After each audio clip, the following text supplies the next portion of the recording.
The Super Bowl might as well be a reflection on America itself. Over the years, the host stadium has gone from sometimes accidental to an incredibly crucial decision for the NFL to make. Yes, hosting a Super Bowl is a big freaking deal.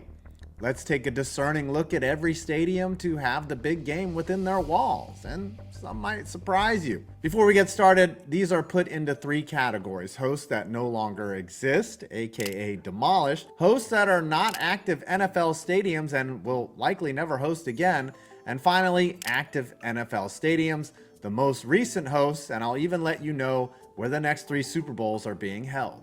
Let's get into it. Before Hard Rock Stadium, there was the Orange Bowl. Tied for second with 5 Super Bowls hosted, the Orange Bowl stood for over 70 years. The Marlins also occasionally played MLB games here. This is the only host on this list to have back-to-back Super Bowls, numbers 2 and 3. Unfortunately, over time, the Orange Bowl aged out and started to look pretty rough in its later years, like an old stripper.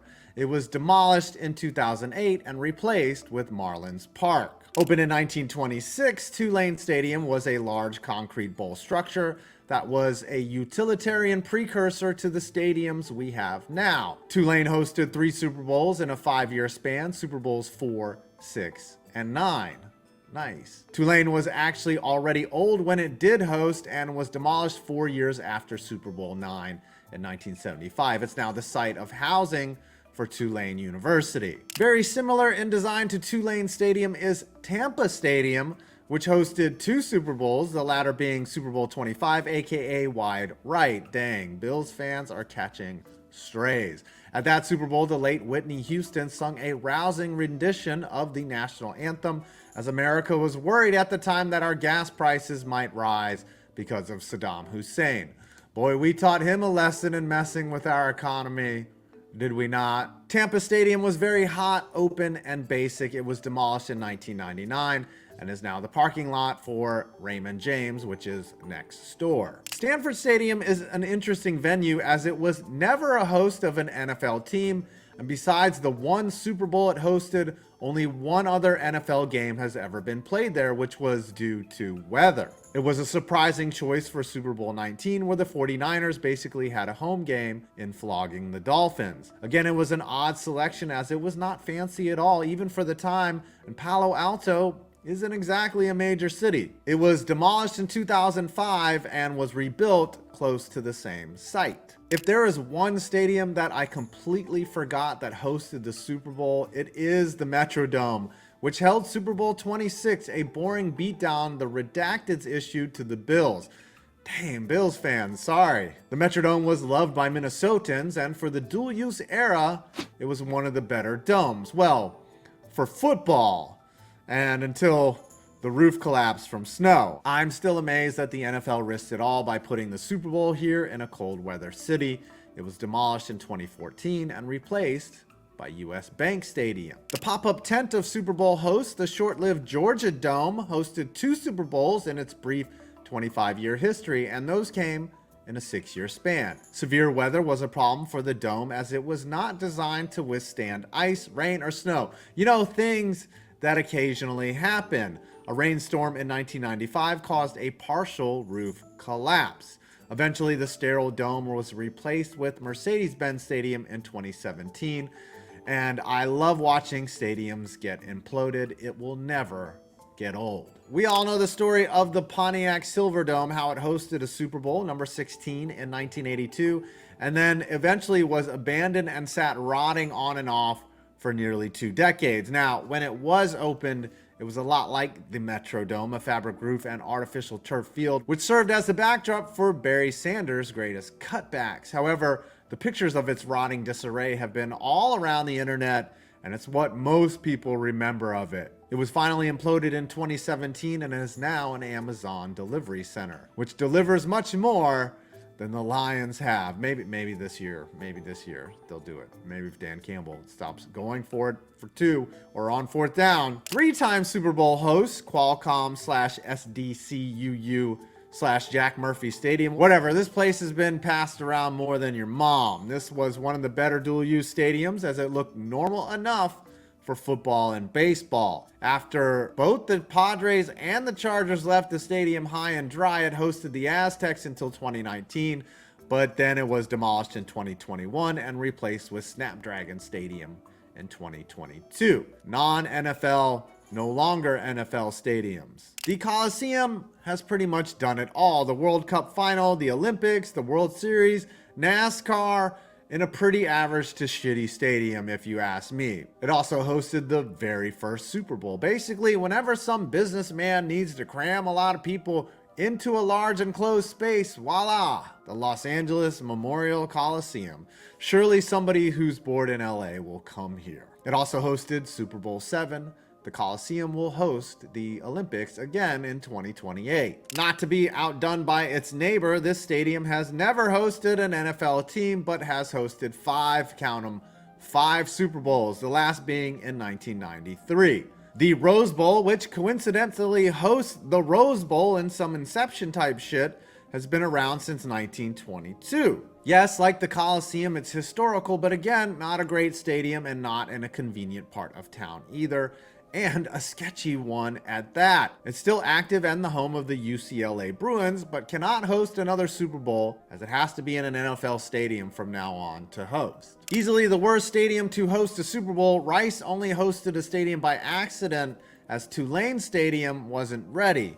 Fun fact, Super Bowl VIII was the only time the big game used striped balls. A longtime hot concrete bowl of a stadium, it's actually still active and has remained continually used for the last 74 years.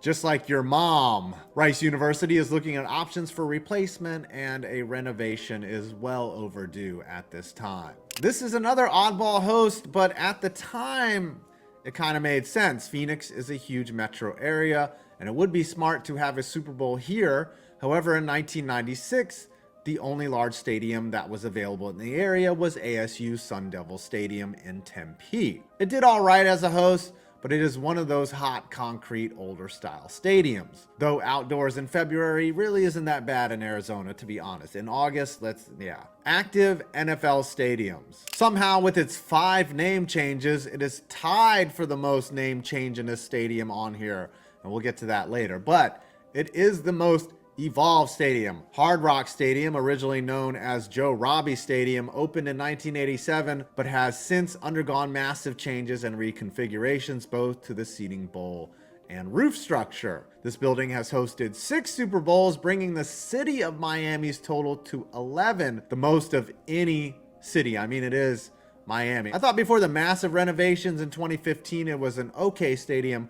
However, the addition of the roof and features make it a solid Super Bowl venue. It just looks clean and nice. Surprisingly, the host of only one Super Bowl in its 22 years, Ford Field is a dome stadium that could very well host again in the future. Solid overall and much more likely not to be abandoned like the Silver Dome. Ford Field is a good NFL venue, and hey, they saw not 1, but 2 playoff wins last year. Yes, you're making progress, Lions fans. The odds are in your favor.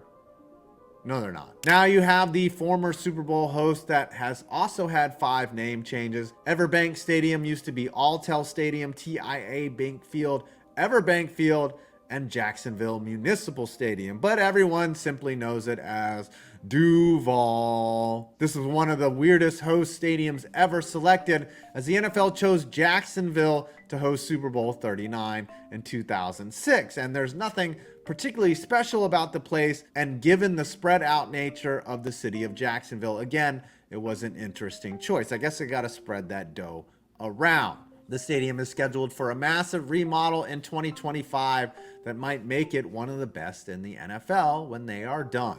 And that just got approved, so it is coming. 3-time Super Bowl host Raymond James has the dubious honor of hosting the most sparsely attended Super Bowl of all time, Super Bowl 55, which was seen in front of only 24,835 fans. Why? Because people were so sick of Tom Brady winning another ring, and we just couldn't stomach it. Raymond James actually has a near identical layout as Nissan Stadium in Nashville, but you know, it has a pirate ship.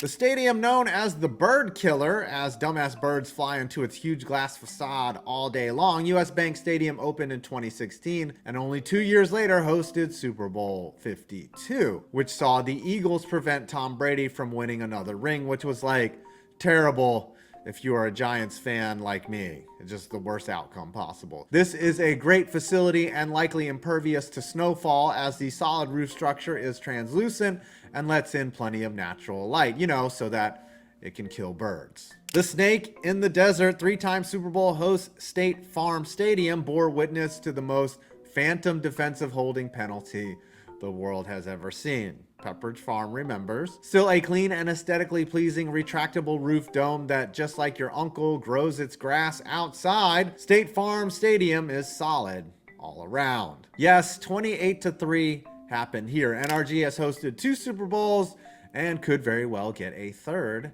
in the future. It's hard to believe that this stadium is already 22 years old and the only one the Texans have ever known. Also, the first Super Bowl it hosted started the Patriots dynasty, so they have a lot of good luck there. It was a good game. Fucking Patriots, man. If you thought Duval or Rice Stadium hosting the big game was an anomaly, then Super Bowl 48 was definitely a one-off. The NFL got very lucky that an unseasonably warm evening allowed the game to be unaffected by the weather. No, the only thing that sucked on that night was the Broncos. The MetLife turf is still awful and will be upgraded to grass for the upcoming World Cup, but not for either of the 2 NFL teams that play there. Priorities, yo. I'm also very surprised Jerry World has hosted only 1 Super Bowl in its 15-year existence, considering the amount of weight Jerry throws around against his buddy Roger and the rest of the league. But maybe it's not something he's all that interested in. Like, your grandma that doesn't want company to come over and mess up her vinyl couch covers.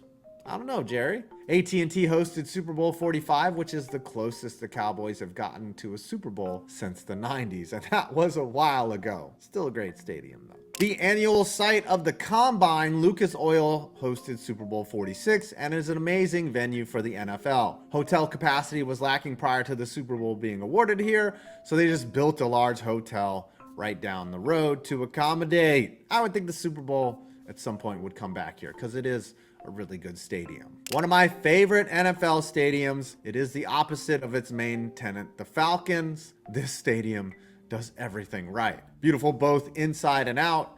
This looks like it would be the ideal host for Super Bowls for years to come. It hosted Super Bowl 53, the most boring, shitty-ass Super Bowl ever. The most recent Super Bowl host was treated with an overtime nail-biter. It's kind of wild that about 10 years ago, sports gambling was taboo to both the general public and the NFL, and now Las Vegas is literally hosting Super Bowls. Stadium-wise, it's clean, solid, and both easy to get to, and there is obviously a ton of hotels nearby and plenty of prostitutes around to accommodate all the horny guests on Super Bowl weekend. And the prostitutes I'm talking about are the traditional NFL media, not actual prostitutes. Now we will end with the 3 stadiums set to host the next 3 Super Bowls. Here is the stadium that has hosted the Super Bowl the most, 7 times, and barring a meteor, a massive hurricane, or power outage, it will host its 8th in 2025. New Orleans is a favorite location for the Super Bowl as they have plenty of hotel rooms and is pretty much equipped to handle the event. Saints fans love their dome. It's not crazy modern in terms of an NFL venue, but for the league,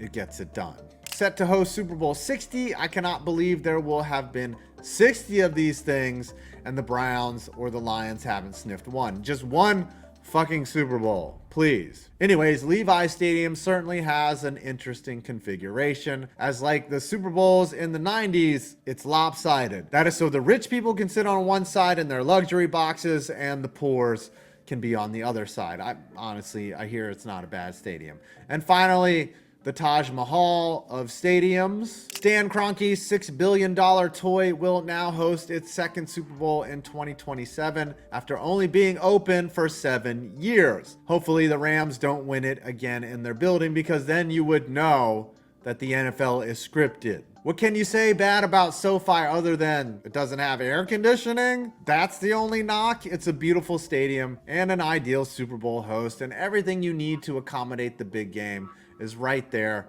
on its campus. Events, practice facilities, it was all built pretty much with that in mind. I mean, I could see this hosting at least 5 to maybe even 10 more. However long this stadium is around, it's gonna host Super Bowls. Now, before you go, quick announcement. I launched a second channel that will feature stadium content only, and that is called 5 Point Stadiums. There will still be stadium content here, but it will be only related to the NFL. But over there will be stadium reviews, news, stories, and in the future, actual stadium visits and tours. So link to the description. Please subscribe to 5 Point Stadiums. I'm 5 Points Vids, and you made it to the end of this video.